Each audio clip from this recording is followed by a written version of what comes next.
dos detalhes que atrapalham um pouco esse tipo de operação, já se fazer essa carga automática, né? Então isso aqui é muito bom para usuários que são usuários experientes, assim, que tem uma boa noção de clique, de mouse, essas coisas. Mas para um usuário novato, às vezes ele quer esperar, por exemplo, estabelecer uma certa condição para fazer as filtragens, né?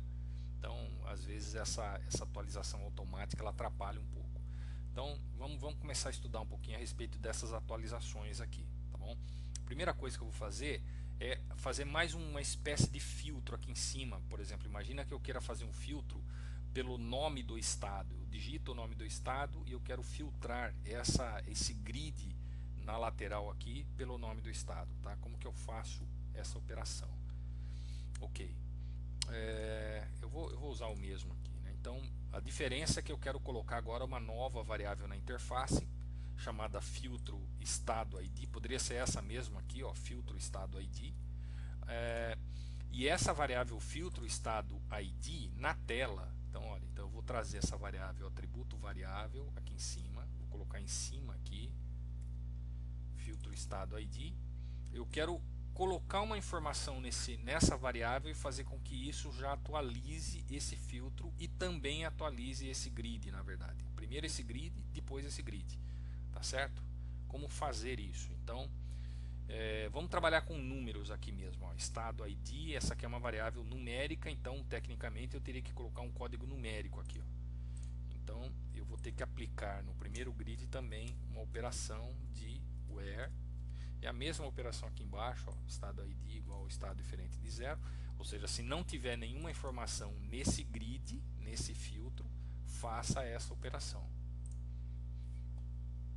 Ou ainda, né, se não tiver nenhuma carga, se eu clico no primeiro grid, ele vai então fazer o refresh do segundo grid. Então o efeito aqui é um efeito bastante interessante, quer ver? Veja, não tem nenhuma informação aqui em cima, tá zero. Se eu clicar nesse segundo cara, ele vai colocar o código ID2, porque a variável é o filtro. Essa variável que está aqui em cima é a filtro estado ID, né? Ok. Agora acontece que eu também posso informar aqui em cima um certo estado. Só que veja, o efeito desse cara somente vai acontecer quando eu sair desse controle. Então eu tenho que dar um clique fora do controle, veja, clique fora do controle para que isso ocorra, para que o efeito desse filtro aconteça. 3, por exemplo, ó, não aconteceu nada. Então a hora que eu dou um sai desse cara é que de fato faz a operação. E a diferença, olha só que interessante, ele está filtrando o primeiro grid e está filtrando o segundo grid também. Enquanto que naquela operação anterior, eu clicava nesse primeiro aqui e ele não refrescava, ele não atualizava esse grid aqui, né? Tá? Então, por que está acontecendo isso? Olha, porque eu só estou mandando atualizar o grid 2 no evento ativar. Se eu mandar atualizar também o grid 1, ele também vai filtrar o primeiro grid. Vamos fazer isso só para aproveitar então essa explicação.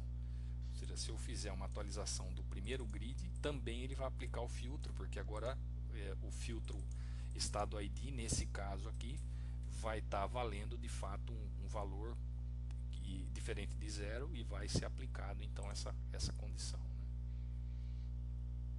São efeitos que basicamente são bem simples de se programar em GeoNexus, mas eles vão gerar uma certa ação na interface, né? Então, olha, se eu clicar agora em Minas, ele filtrou a tabela de estados e filtrou também a nossa tabela de cidades. Isso para o usuário ficou estranho, porque agora como é que ele vai encontrar outros estados, né? Ele teria que ser orientado a vir aqui nessa interface e colocar o código 0 aqui e sair da operação, tá vendo? Ou seja, ficou meio complexo aqui para o usuário fazer essa operação, tá? O que a gente poderia fazer é colocar um botão para zerar e atualizar de novo os dois grids. Vamos fazer isso. Então, eu vou colocar um botão ao lado desse primeiro cara aqui. Esse botão poderia ser atualizar ou limpar, por exemplo, né?